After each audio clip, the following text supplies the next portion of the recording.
ये तो सांड होगी, बहू ना रही सांड होगी, इसको सांड नाम दो, बहू मत दो इसको। 1 लाख लड़के सुसाइड करे 1 साल में, कोई सुनाइए नहीं कहीं पे भी।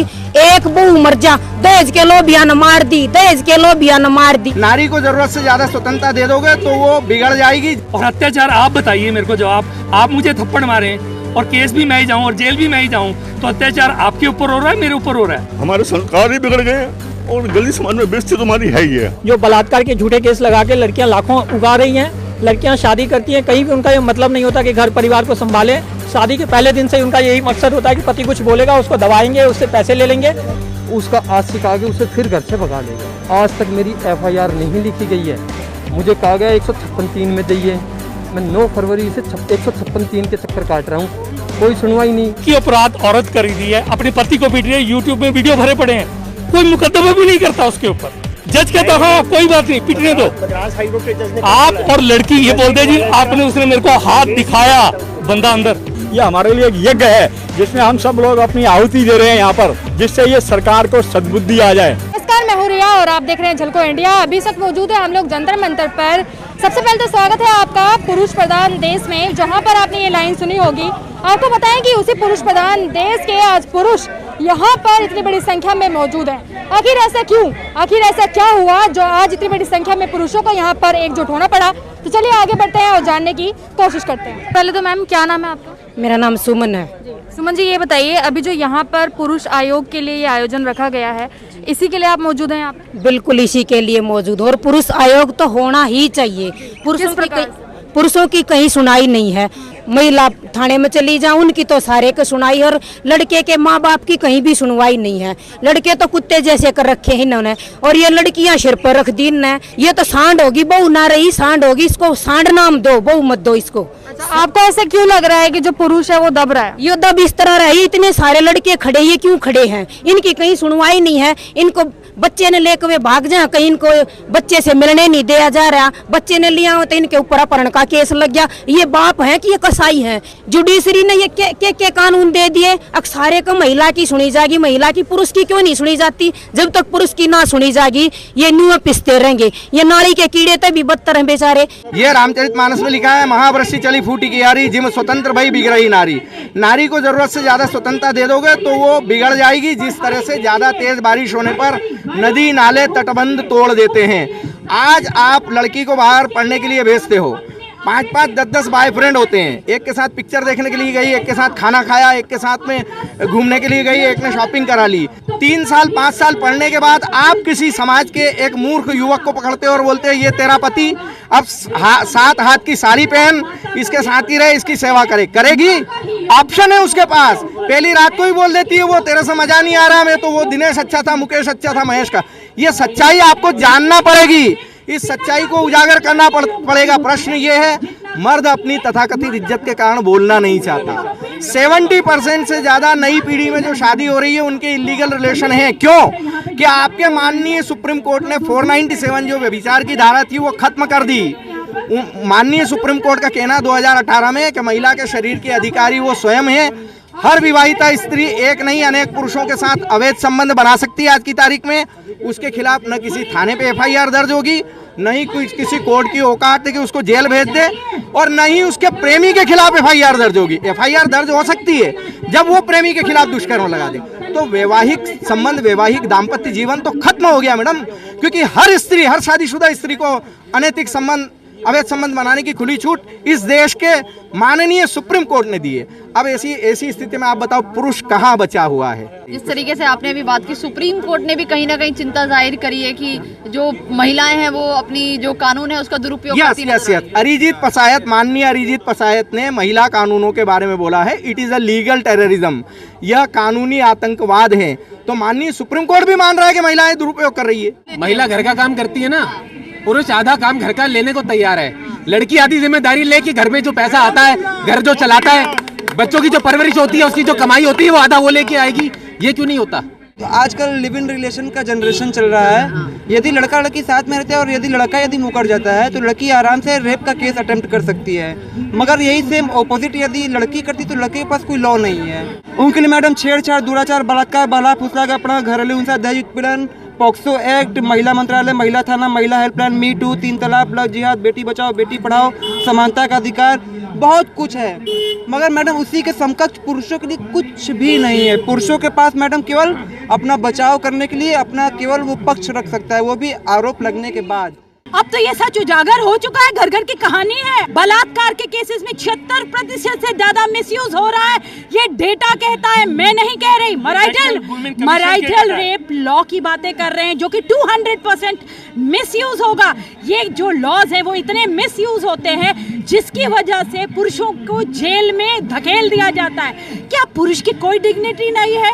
क्या पुरुष का कोई सम्मान नहीं है? क्या उसके वैल्यूएबल ईयर्स जाने दें हम ऐसे? जैसे विष्णु तिवारी का लेटेस्ट केस आप देखिए, अगले ने 20 साल जेल में काट दिए झूठे बलात्कार के केस में। क्यों भाई क्यों?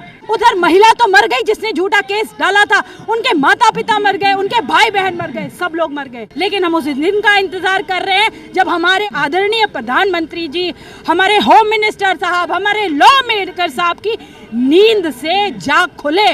वो घोर निद्रा में है, उन्हें पता ही नहीं कि सबका साथ सबका विकास में बेटे भी आते हैं। महिला महिला करते रहेंगे और पुरुषों को भूल जाएंगे तो कृपया करके एक प्लेनेट बना दीजिए, सारे पुरुषों को मार्स भेज दीजिए, ना रहेगा बांस ना बजेगी बांसुरी। जो ये बोला जाता है ये महिलाओं के लिए लॉ है, आई डोंट एग्री। जब मुकदमा होता है तो लड़के की माँ भी होती है, बेटी भी होती है, वो भी सफर करती हैं। महिलाओं का नाम यूज करके, उनकी सिंपैथी को यूज करके फेमिनिस्ट खड़ी हैं फैमिलीज तोड़ने के लिए। सर आप बोल रहे थे। मैं कह रहा हूँ हमें इस अवस्था में आने का शौक नहीं है। यहाँ हम धूप में खड़े हैं, यहाँ पसीने में हैं, क्यों आए हुए हैं? अपने परिवार को देखने के लिए और अपने परिवार को बचाने के लिए। बहू का आना हमारे नेक्स्ट जनरेशन को एक सपोर्ट होता है, पर आज के टाइम उसको पता नहीं क्या चाहिए। आप सभी जानते हैं कि हम लोग एक पुरुष प्रधान देश में खड़े हैं, तो इसमें ऐसे में पुरुष आयोग की मांग करना कहां तक सही लगता है? मैडम देखिए, पुरुष प्रधान देश ना कभी था ना कभी है। यहाँ हमेशा महिलाओं को किताबों में तो यही पढ़ते आ रहे हैं, अभी भी सुनते भी यही है। किताबों में गलत पढ़ाया जाता है। ये हमेशा से महिलाओं की इज्जत की जाती है, समाज में उनका एक अपना सम्मान है, अपनी जगह है, वो हमेशा से थी और आज भी है और वो सम्मानीय है, पूजनीय है। लेकिन ये जो कानून बनाए गए, पहले इन्होंने जो ज्वाइंट फैमिली थी उसको तोड़ा, अब न्यूक्लियर फैमिली बनाई, अब ये न्यूक्लियर फैमिली को तोड़ के सिंगल पेरेंटिंग बना रहे हैं, पति पत्नी को भी अलग करने की कोशिश कर रहे हैं। ये जो हमारा समाज का स्ट्रक्चर है उसको पूरी तरह से तोड़ा जा रहा है। जो बलात्कार के झूठे केस लगा के लड़कियां लाखों उगा रही हैं, लड़कियां शादी करती हैं, कहीं भी उनका ये मतलब नहीं होता कि घर परिवार को संभालें। शादी के पहले दिन से ही उनका यही मकसद होता है कि पति कुछ बोलेगा उसको दबाएंगे, उससे पैसे ले लेंगे। क्या ये महिला नहीं है? अगर इस महिला के आंसू की कोई कीमत नहीं है, क्या इनके आंसू क्या पानी से बने हुए हैं? क्या उसके आंसू का दर्द है? क्या इनका दर्द नहीं है? अगर महिला की बात है तो फिर इनके महिला की बात नहीं है। किस घर में पुरुष नहीं है, किस घर में महिला नहीं है? फिर समाज को पुरुष और महिला के नाम पे बांटना कहाँ तो उचित है? महिलाओं के लिए 1000 फोरम है, पुरुषों के लिए कोई फोरम नहीं है। तो आपको क्या लगता है जो कानून बनाया है वो गलत है? मैम, कानून गलत है और कानून से ज्यादा इम्प्लीमेंटेशन गलत है। जो हमारी थियोलॉजी है, जो हम सोचते हैं कि एक महिला कभी गलत नहीं हो सकती, पुरुष कभी प्रताड़ित नहीं होता, ये बहुत बड़ी गलती है। पुरुष प्रताड़ित होता है और महिला भी गलत हो सकती है। कोई सुनवाई नहीं हो रही, हमें तो कहते जाओ यहाँ से, क्या करने आए हो यहाँ? वो तुम्हारी पत्नी है, उसके पास सारे अधिकार हैं, तुम कहाँ जाओगे? ना थाने में सुनवाई हो रही और कोर्ट में 156(3) में हम चक्कर काटने लग रहे हैं। और इधर से गवाना कोर्ट से मेरे पास नोटिस आ लिया, उसमें उसने मेरे ऊपर जो जो आरोप हो सकते हैं सारे लगा दिए। अब मैम इससे ज़्यादा आप क्या लोगे कि एक महिला कितनी नीचे गिर सकती है और पुरुष सही होते हुए भी चक्कर पे चक्कर काट रहे हैं। मेरी पत्नी कहती है कि मैंने उसको उसके घर पे जाके जान से मारने की कोशिश करी। मेरा और उसका लाई डिटेक्टर टेस्ट करवा लीजिए। अगर लाई डिटेक्टर टेस्ट में मैं फेल हुआ तो मैं वॉलंटरली फांसी पे चढ़ने को तैयार हूं, लेकिन अगर वो फेल होती है तो उसे भी फांसी की सजा दी जाए। यही होगा जेंडर न्यूट्रल लॉ। मेरे बेटे ने जीवनसाथी.com से शादी करी लड़की से। लड़की 1.5 साल रही, एक बच्चा हो गया। उसके बाद उन दोनों में अनबन हुई, पेरेंट्स लेके गए उसको। पेरेंट्स लेने के बाद 1.5 साल के बाद उसने मेरे पर 376 लगा दिया, बेटे पे 377 लगा दिया, सारी फैमिली पर 406 लगा दिया। आज मैं 7 साल से, मैं 19 दिन जेल होके आया हूँ तिहाड़ जेल में, और मैं एविडेंस लेके घूम रहा हूँ ऐसे करके। चोरी करके गई है, चोरी की वीडियो है, FSL में आ गई है रिपोर्ट, पुलिस ने रिकवर नहीं किया। 6 पुलिस वाले के ऊपर FIR के ऑर्डर हो गए टिल टुडे। आज तक दिल्ली पुलिस ने FIR नहीं करी। अगर वो लड़की किसी सीनियर अफसर की कंप्लेंट कर दे, उसके ऊपर सारी कार्रवाई वहीं हेल्ड अप हो जाती है।